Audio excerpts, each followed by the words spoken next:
is Valley News Live at 5. Good afternoon. The air conditioning feels pretty good, doesn't it? Outside temps have climbed well into the 90s, marking another day of challenging heat. Let's find out from Chief Meteorologist Hutch Johnson where we're at and where we're going for the evening. Hutch? Mike, thanks. Good evening, everyone. As we look in out to the west, that smoke has stayed out to the west. You can see it in the air here in the valley, but you don't smell it like our neighbors out to the west do, where it's made its way down and mixed to the surface. That view showing the reduced visibility. That smoke forecast shows the red where the air quality index is low at the surface, and setting it into motion tonight, we slowly start to see things correct themselves a little bit with a retreat of the levels of air quality index out to the west throughout the day tomorrow. For us tonight, it is hot for all our areas. Many of us near 90 degrees right now.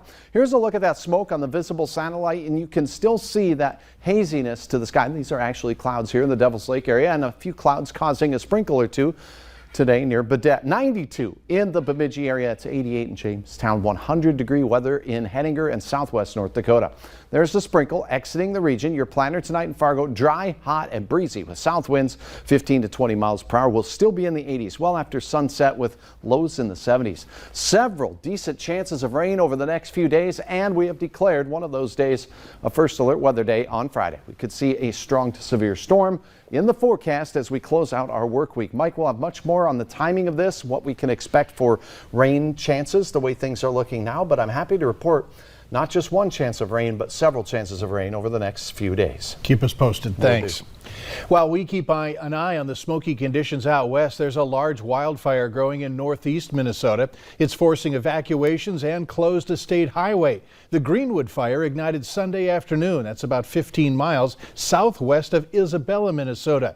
The fire is now more than 2,000 acres in size. Reporter Kendall Jabot has more.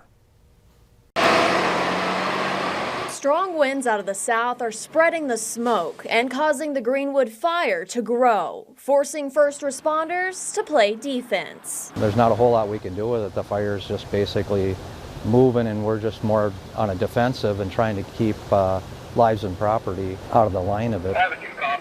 Suppressing this fire takes a big team. Fire departments from several surrounding cities are helping fight the flames from the ground and the air. Right now we're using aircraft to try and knock some of the intensity out of the fire. As they can get in, they are putting in containment line, but it's been really difficult with the winds. This is Sand Lake, where about every 10 minutes or so, aircraft come, scoop up water, and take it back to continue fighting the Greenwood fire. It's not just the professionals who can help. Officials want everyone to do their part to stay safe. Our biggest concern right now is any new starts that we may have.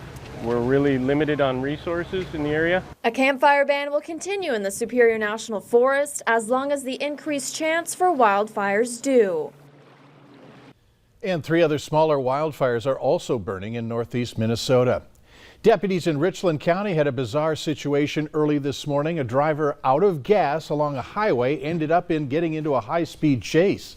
It started on Highway 13 and I-29 near Moreton, where deputies arranged for the gas drop. During the wait, they learned that one of the 2 people in the vehicle had a warrant for his arrest. When they tried to arrest him, he jumped into a freshly fueled car and took off. Speeds reached more than 100 miles an hour, so as they approached Fargo city limits, the chase was called off for safety reasons. No one has been arrested yet. A teenager in Bemidji is arrested after police say he ran into a pedestrian, then tried to take off. It happened this morning along Paul Bunyan Drive. Police found an 18-year-old pedestrian on the ground, seriously hurt. Officers then noticed a car driving away from the scene and pulled the driver over. 18-year-old Kyler Decent of Northome was arrested. He's in jail for criminal vehicular operation. The victim is in the hospital, reportedly in stable condition. Authorities say alcohol played a role in that crash. In our schemes and rip-offs today, police in Wadena, Minnesota are warning about fake money going around town. The bogus bills look like the ones on your screen. You'll notice that they say copy money right on the front. We've outlined that in red. If you get any fake money from someone or see it around, you are urged to call local police. Sentencing has been delayed for the man accused of trying to strangle a woman and then threatening to shoot her in Roseau, Minnesota. Court documents show that deputies were sent to the Roseau home in January after a 911 call about a man with a loaded gun. The man in question is 42-year-old Nathan Brovold. Deputies ordered him out of the house. Brovold came out of the home and authorities found a gun in his waistband. At the time of the incident, Brovold was the Life Care Medical Center's chief nursing officer in Roseau. He has been fired from that post. Sentencing is now scheduled for August 31st. 2 men were arrested in Argyle, Minnesota after shots were fired just before 10:30 on Sunday night. Francisco Archie called police saying Reynaldo Martinez was trying to get on his property. He had a restraining order against Reynaldo. Francisco fired a shot from his handgun at the ground toward him. Both men were arrested. Archie now faces a second-degree assault. There's a $10,000 surety bond on him. Martinez was arrested for harassment, order violation, and he was released today.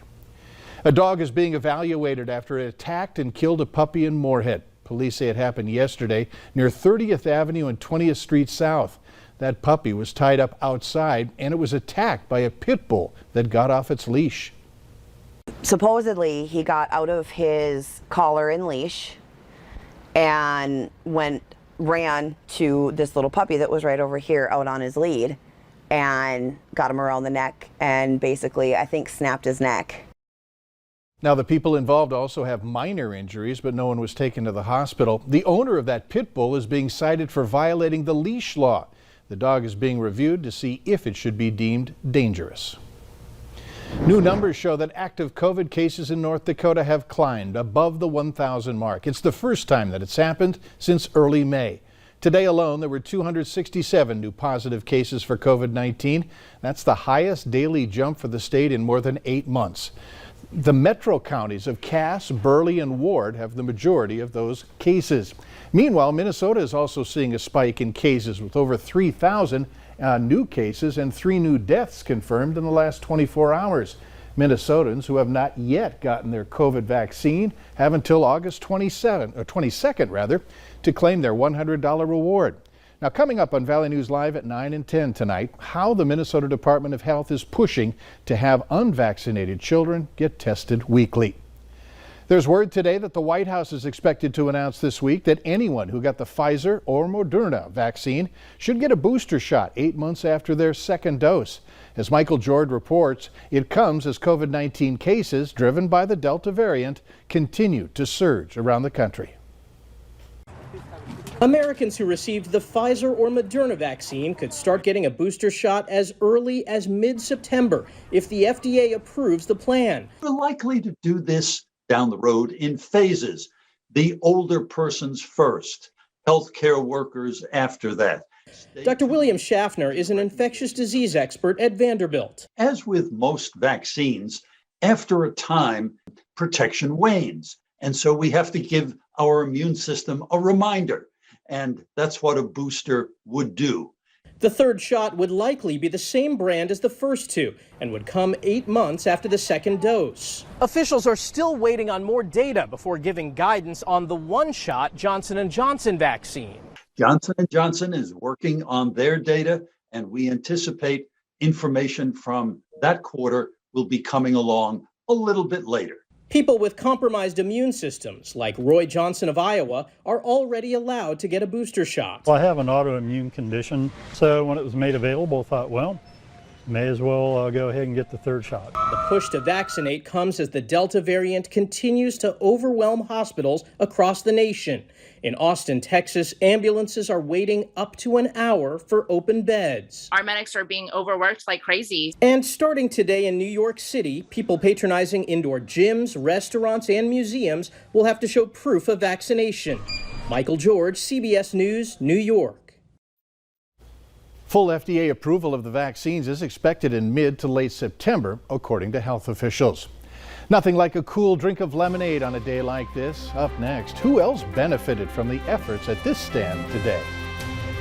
Real good. Here's what you need to know about the next several days. We have rain likely. A couple of mid-range models showing rain chances 5 out of 7 days. Now, it won't rain everywhere all day long, but many of us will have a chance at seeing measurable rain. In fact, a first alert weather day has been declared for Friday. Your forecast and all the details next.